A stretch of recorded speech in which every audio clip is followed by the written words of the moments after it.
Dobrodošli v Bruslu na vsakoletnem Toyotinem kongresu Kenshiki. In beseda Kenshiki pomeni vpogled. Torej, bistvo današnjega prispevka je Toyotin vpogled v avtomobilsko prihodnost. Začnimo pa s tem rumenim taksijem. Prius 5. generacije je širši, ima daljšo medosno razdaljo, je pa bistveno nižji avtomobil, kar nekako bolj kupejevski avtomobil. In seveda stil tukaj ni kar tako. Ta kupejevski videz omogoča bistveno večjo učinkovitost. Glavna novost pri tem 5. Priusu pa je seveda to, da imamo odprtine za dotok energije na obeh straneh. Na levi strani točimo klasični bencin, na desni strani pa v njega priklopimo elektriko. Ja, 5. Prius je izključno priključni hibrid. V številkah to pomeni, da Prius zmore izključno na elektriko prevoziti 69 km. A tudi takrat, ko mu zmanjka te v omrežju pridobljene energije, še vedno vozi kot hibrid, se pravi kot avto, ki si elektriko priskrbi sam z vožnjo.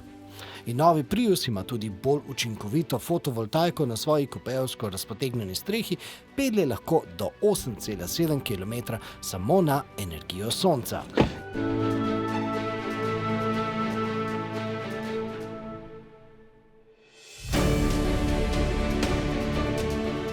Naslednja novost pa je seveda novi CHR.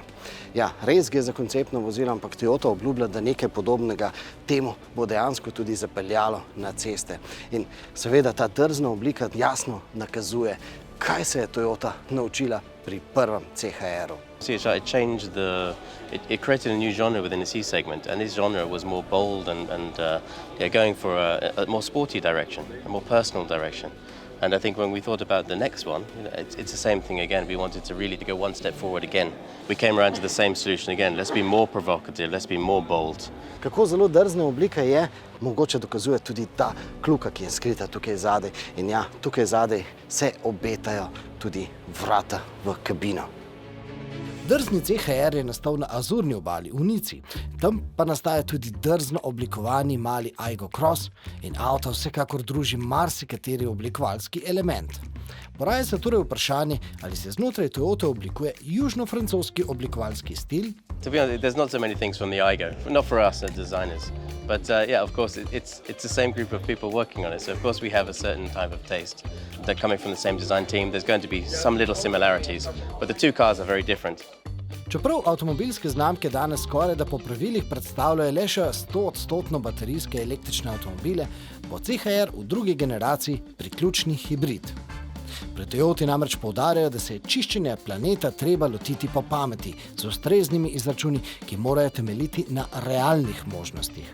Ni motor, ki je naš sovražnik, ampak je CO2, ki je naš sovražnik. Mi pravimo power of end. Mi rabimo in električni avto, in hibridni avto, in priključni hibrid, in vodik z notranjim izgorevanjem. Se pravi, vse te tehnologije rabimo, da maksimiziramo znižanje CO2 in ne leta 2035, vendar danes. Vse te tehnologije potrebujemo, ker na svetu ni dovolj surovin, nimamo dovolj zmogljivih omrežij, nimamo proizvodnih kapacitet. Zakaj je nujen pragmatičen makroekonomski pristop k čiščenju planeta, pa nam v 3 scenarijih opiše glavni Toyotin znanstvenik s primerom razdelitve omejene zaloge litij-ionskih baterij med 100 avtomobilov. In the first one, we're going to use all of those 100 kilowatts of cells to replace one of the 100 non-electrified vehicles with a single long-range BEV, and that's shown in blue. And the lifetime emissions rate of that BEV we're going to assume is much less, let's say 100 grams of CO2 per kilometer. But because we've used the entire battery supply to just make one BEV, the result on that whole screen of system thinkings and macroeconomic perspective is 248.5 grams of CO2 per kilometer. V drugem primeru so razpoložljive baterije zadostile 6 priključnim hibridom, v tretjem pa kar 90 samopolnilnim hibridom. Če torej izračunamo povprečne emisije skozi celotni življenjski cikel z vključenimi proizvodnimi emisijami, ugotovimo, da danes normalnih 250 gramov CO2 na kilometer najbolj znižamo s hibridnimi vozili. Ne zato, ker bi bilo to idealno, ampak ker imamo omejeno zalogo baterij. We want to distribute the limited supply of battery materials where they will reduce carbon emissions as much as possible, as soon as possible. Torej, glede na to, da nas narava priganja, ni čas za sanje, ampak za kar najbolj učinkovito delovanje v okviru zmožnosti. Torej, bolj kot pompozne besede, štejejo rezultati. Ko drugi govorijo, da smo mi zaspali za tehnologijo, jaz lahko še zmeraj povem, da je Toyota znamka z najnižjo emisijo izpustov v Evropi med vsemi blagovnimi znamkami. Je pa res, da nam vsi ti izračuni na dolgi rok ne bodo nič pomagali, če se ne bomo premikali v smeri višjega cilja.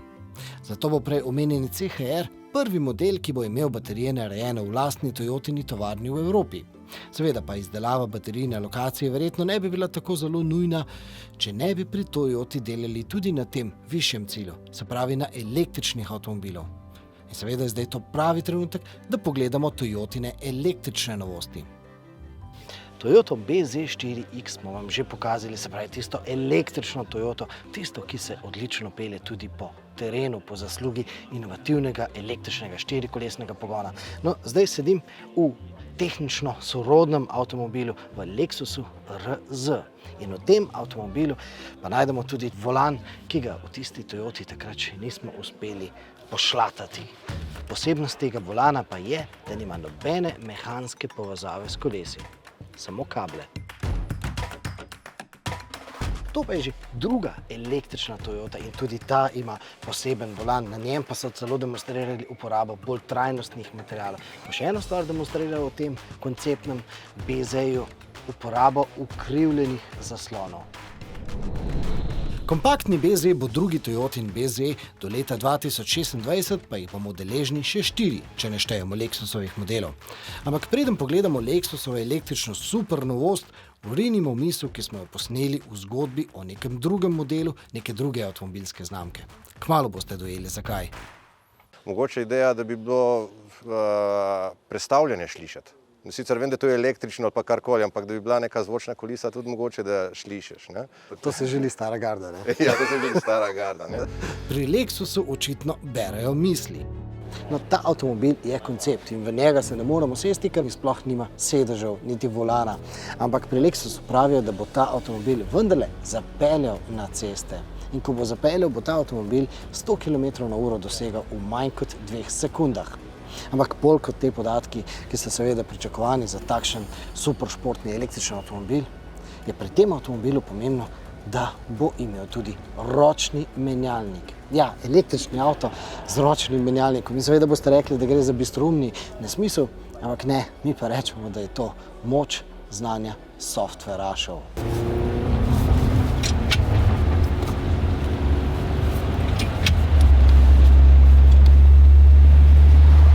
The sound obviously is an artificial sound, and the trick is to make it as realistic as possible. So this is actually probably the easiest part. Yeah, the more tricky part is to tune the torque of the electric motor and so on, so that it really feels like a combustion engine. And as you saw, then you can decide the character of the combustion engine you're trying to simulate, whether it's a 4-cylinder or a 6 or an 8 or even a 10-cylinder.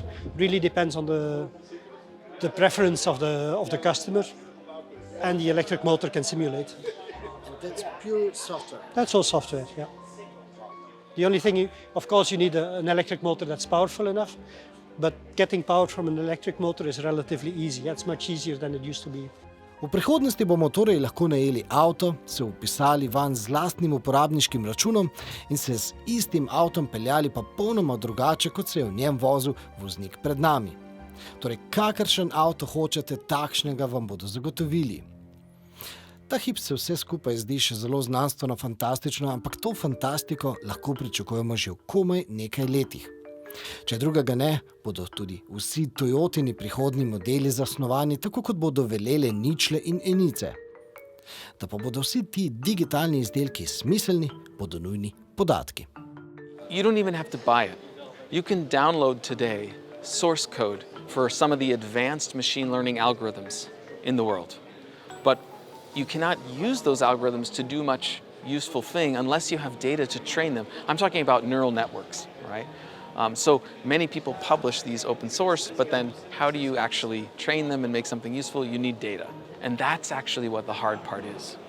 Toyotini programerji bodo podatke nabirali v umetno zgrajenem raziskovalnem mestu oziroma raziskovalni vasici 400 prebivalci in še vsaj enkrat toliko kompjuterji. Glas razuma pa vsekakor pravi, da bo glavna težava tega resničnega Trumanovega šova, kako zagotoviti smiselne podatke, ki bodo potem dejansko lahko služili razvoju. Ampak počakajmo na otvoritev leta 2024. Medtem pa se žal moramo vrniti spet na trdna tla v sedanjost, ki je vse prej kot naklonjena nakupu avtomobila.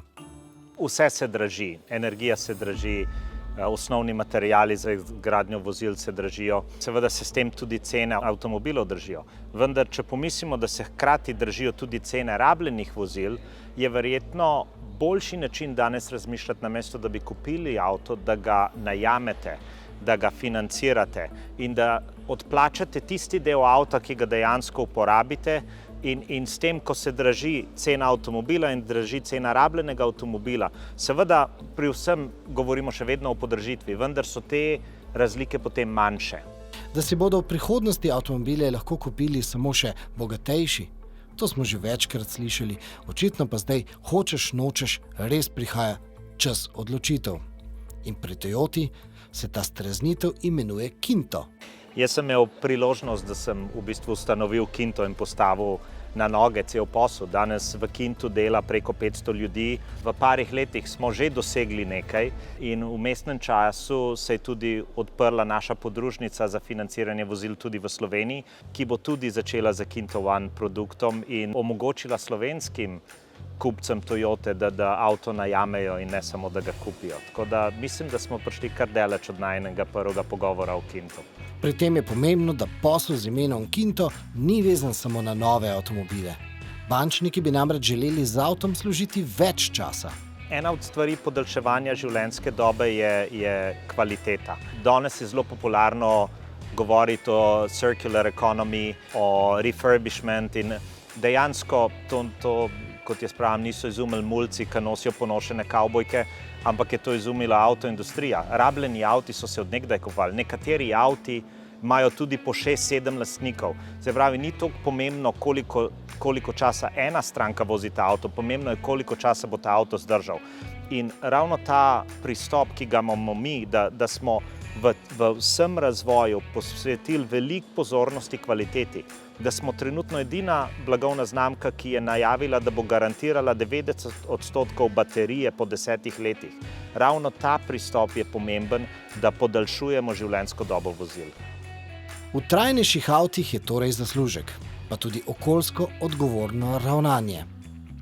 No, naš rojak, podpredsednik Toyote, je omenil odplačevanje avta samo za obdobje uporabe. No, kakšna je ideja takšnega načina financiranja? No, to vam predstavimo z vašim naslednjim klikom.